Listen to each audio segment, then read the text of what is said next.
Please stand for the Pledge of Allegiance.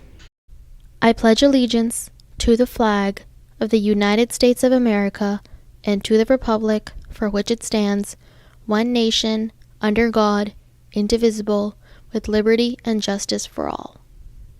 Please remain quiet for the minute of silence.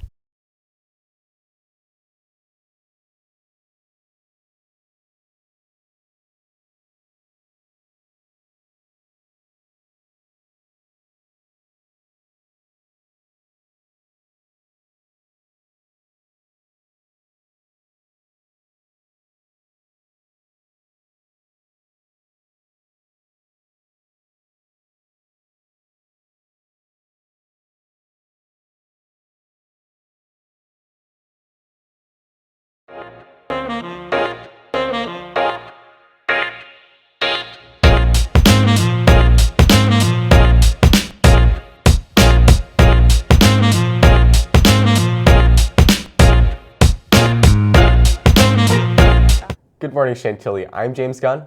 And I'm Trevor Belsky. Today is Friday, February 21st, 2020. And here are your morning announcements. Today is a B day. Monday is an A day with LS7 and CT. Swim and dive competes in the state meet today at Oakmar. Wrestling competes in the state tournament today at 4 p.m. at Robinson.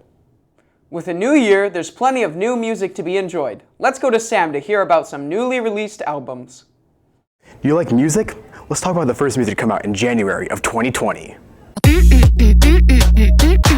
In her first album in 5 years, Rare was a surprisingly diverse and enjoyable album. The bouncy bass on much of the record feels different enough to escape the monotony of the genre at large. As a matter of fact, the production of the entire project is stellar.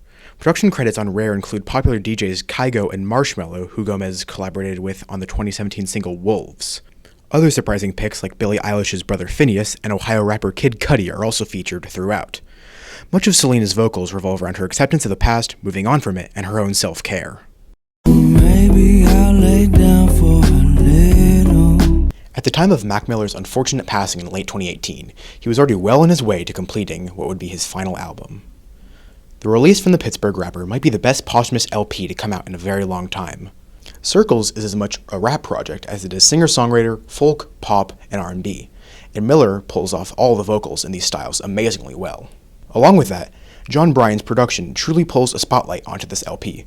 Beautiful acoustic guitars and ambient instruments encompass tracks such as Circles, Hand-Me-Downs, and Good News, while the bouncy vocals and synths on Blue World make it one of the most memorable picks from the album. While much of the lyrical content on Circles is dark and rather introspective, if you're just looking for an easy listen, Mac Miller's final release is definitely one I'd recommend. I was just up, I was just down bad. While most deluxe versions of albums usually add a maximum of around 3 unreleased songs and remixes, the director's cut of Dreamville Records' Revenge of the Dreamers 3 comes with the original 18 tracks, as well as 12 completely new ones, some of which I would honestly have preferred to be in the original release over some of the ones that are already in there.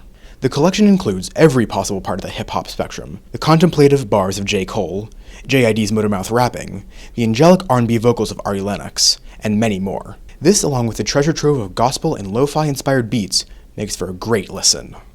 Better watch for Slim, gonna get the poppin', and when I'm at the top, I get them on top, I'm giving it to anyone who wanna come get it, and I'm not gonna stop. Eminem has had a rough couple of years musically. In 2017, he released easily his worst LP to date, Revival, and 1 year later, Kamikaze, which was essentially M whining about people who didn't like his awful album.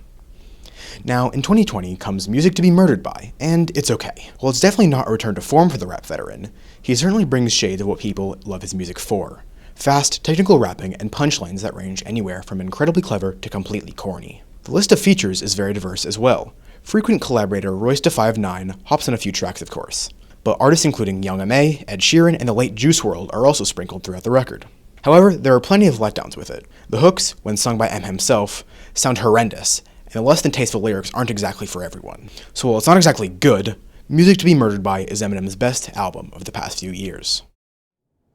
Thanks, Sam. Well, that's all we have for you today, Chantilly. This has been James Gunn. And Trevor Belsky, reminding you to stay positive and have a great day. And we'll see you next week.